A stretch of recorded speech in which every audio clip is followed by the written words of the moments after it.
일본 자민당이 참패를 했습니다. 일본 국민이 자민당을 심판한 거죠. 근데 예상보다 더 가혹하게 심판을 했어요. 그러니까 자민당, 국민당이 합쳐도 중의원 가반을 넘지 못하는데 이런 일이 나올지는 몰랐죠. 민주당에서 권력을 이동한 이후 15년 만에 처음에 벌어진 일입니다. 근데 이게 중요한 이유는 뭐냐면 2009년 이후면은 아베 시절이에요. 잘 생각해 봅시다. 아베노믹스가 막을 내리는 신호가 이번 자민당 참패라는 거예요. 15년 동안 흘렀던 일본 경제의 흐름이 거꾸로 흐를 수도 있다라는 겁니다. 이제 정권은 야당으로 넘어갈 거고 아베노믹스는 일본을 망친 원흉이라는 소리를 듣게 되겠죠. 15년 동안 세계 경제의 한 흐름이었던 일본의 양적 완화가 긴축으로 바뀌게 되겠죠. 세계 경제 흐름의 한 방향이 반대로 바뀌게 되면은 이게 어떤 일을 만들지 모르겠어요. 근데 마침 또 이 시기에 미국 대선 결과가 있습니다. 민주당과 공화당은 스탠스가 달라요. 특히 재정 적자를 내는 쪽으로 갈 거냐 아니냐 쪽으로 달라지는데 미국 정부가 재정 적자를 내면은 그 돈이 국민들한테 가겠죠. 유동성이 늘어나고 증시가 좋아지고 소비를 살리고 이렇게 되는데 공화당 같은 경우는 그걸 좋아하지 않기 때문에 만약에 트럼프가 된다 이렇게 되면은 일본과 미국의 스탠스가 바뀌게 되면서 그동안 증시를 올렸던 원동력 두 개가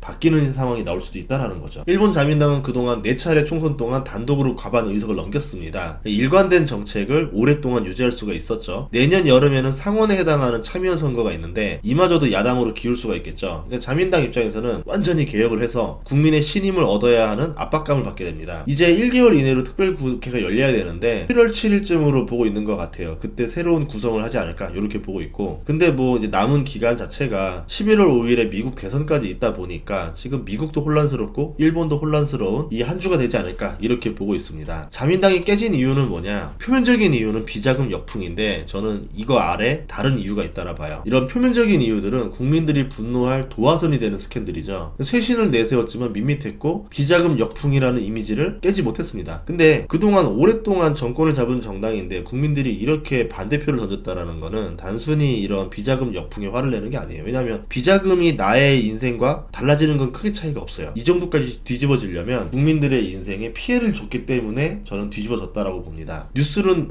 기저에서는 가난해진 국민들의 분노가 이번 정권을 심판한 거다 이렇게 보는 거죠. 인플레가 심해지면 물가가 오릅니다. 임금은 물가를 따라가지 못해요. 그럼 돈으로 살 수 있는 물건이 줄어들게 되겠죠. 상대적으로 가난해지는 경험을 하게 되는데 모두의 소비력이 감소하기 때문에 불경기를 만들어요. 수출하는 기업은 상관없죠. 환율이 높으니까 호황이 왔어요. 내수는 천천히 마르게 되죠. 국민들의 불만이 터져나오게 됩니다. 물가는 빠르게 오르고 임금은 서서히 오르니까 그 속도를 따라가지 못하죠. 일본도 최저시급을 좀 많이 올리자 이런 얘기들이 나오고 있는데 그렇게 한다 하더라도 물가 상승분을 따라잡지 못할 겁니다. 국민들은 가난해지고 기업들만 불을 쌓게 되는 상황이 됐는데 그 속도가 너무 빨랐기 때문에 부작용이 심했고 이게 정치 선거로 나왔다라 볼 수 있고요. 코로나 당시에 엔달러가 100이었습니다. 근데 지금은 150엔이 넘죠. 수입 물가가 얼마나 폭등했을지 예상해 볼 수 있어요. 1000원 주면 사던 거를 환율만으로 1500원을 줘야 돼요. 그리고 환율뿐만 아니죠. 전 세계가 인플레로 임금도 오르고 임대료 오르고 유가 오르고 식품 가격 오르고 자재 가격 오르고 다 올랐죠. 체감적으로 느끼는 물가는 그 이상일 겁니다. 물가가 살인적으로 오르면 어떤 일들이 벌어지느냐? 시위가 일어나고 반란이 일어나고 정권이 쉽게 교체됩니다. 아랍의 봄부터 시작해서 우리는 많은 걸 봤었어요. 지금 중동 같은 경우도 정권이 많이 바뀌었고 남미도 바뀌었고 유럽도 바뀌었고 이제 정권이 교체되면서 새로운 걸 요구하게 되죠. 정권이 바뀌지 않은 곳에서는 국민들의 불만을 다른 곳으로 표출을 해야 되니까 전쟁이 일어나고 이런 상황이 벌어지게 된다. 일본도 이거를 피해가지 못했다 이렇게 볼 수 있습니다. 일본은 환율을 잡았어야 물가를 잡을 수 있고 총선에서 자민당이 이길 수 있었는데 제가 봤을 때는 금리를 너무 늦게 올렸어요. 금리를 올리면은 9개월에서 1년 뒤에 효과를 봅니다. 금리를 올린 게 반년밖에 안 됐잖아요. 내년에나 효과가 서서히 나타날 건데 그때쯤 되면은 지금 당장 효과를 못 보니까 이제 추가 금리 인상을 많이 압박하겠죠. 이번에 금리를 많이 올리게 되면 내년 말이나 내후년쯤부터 효과를 보게 되는데 그렇게 되면 또 경기가 또 확 죽죠. 그러니까 또 금리를 많이 내리게 돼야 되는 한마디로 샤워실의 바보가 되는 일이 벌어지는데 그러면서 증시가 휘청휘청이게 됩니다. 일본 같은 경우는 이런 샤워실의 바보가 나올 상황도 있다라 볼 수 있을 것 같아요. 이미 총선에서 졌기 때문에 이시바 총리가 남아있는다 하더라도 이제는 금리 인상을 적극적으로 할 필요가 있습니다. 반대로 야당이 권력을 잡는다 하더라도 자민당과 반대 포지션을 취해야 되겠죠. 금리를 안 올려서 환율을 못 잡았고 국민들이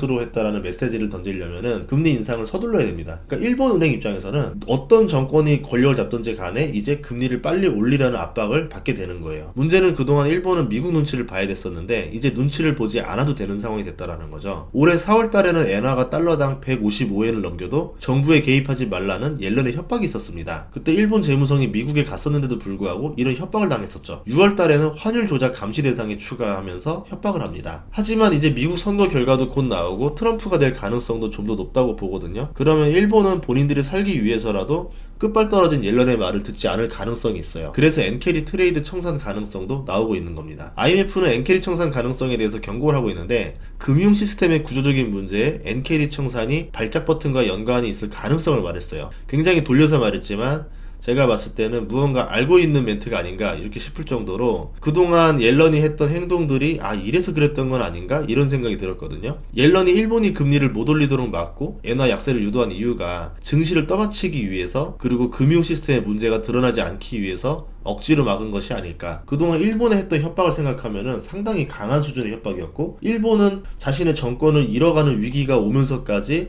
그 말을 지켰는데 미국 정권이 바뀔 수 있게 됩니다. 이렇게 되면은 일본 입장에서는 굉장한 손해를 보는 거잖아요. 지금이라도 늦지 않기 위해서 어떤 행동을 할 가능성도 있겠죠. 그렇게 되면은 엔화 약세, 일본의 저금리가 계속되긴 어려울 거고 미국도 고금리가 오래되긴 어렵겠죠. 서서히 내려오겠죠.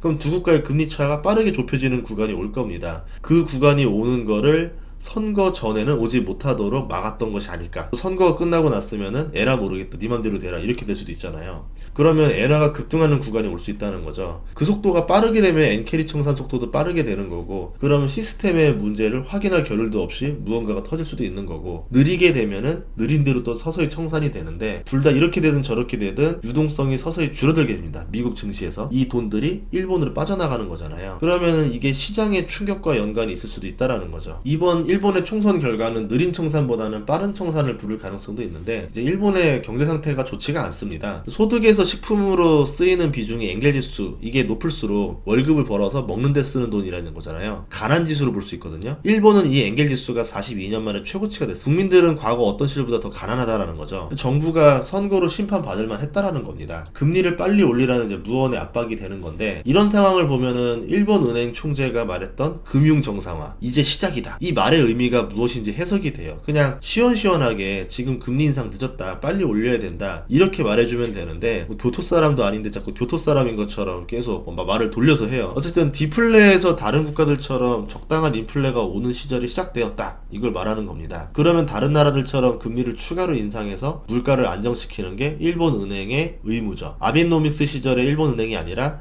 이제 선진국들처럼 할 수 있는 일본 은행이 됐음을 말하는 겁니다. 이제 일본의 정치는 혼돈으로 빠졌고요. 아직 총리는 퇴임을 하지 않았지만 영향력은 급감할 겁니다. 내년 참의원 선거에서 정당 구도가 정립되기 전까지는 혼돈의 일본이 될 수도 있겠다 보고 있고요. 이런 상황에서 일본 은행은 시기적절한 결정을 내려야 되는데 그 타이밍을 놓칠 수도 있을 것이다. 늦은 타이밍에 급하게 뒤따라가는 금리 인상을 하게 될 수도 있는데 저는 그 상황이 제일 나쁜 것 같아요. 차라리 금리 인상을 독립적으로 계속 했으면 좋겠습니다. 안 그러면 폭탄을 키우는 행위가 되기 때문에 이거는 뒤로 가면은 증시에 안 좋을 수 있거든요. 차라리 지금 해결하는 게 오히려 날 수도 있다. 이러나 저러나 어쨌든 이제 일본 엔화의 강세로 갈 가능성을 염두에 둬야 되지 않을까 이렇게 보고 있습니다. 다음 시간에도 좋은 정보로 찾아뵙겠습니다. 구독과 좋아요, 알림 설정 부탁드릴게요. 고맙습니다.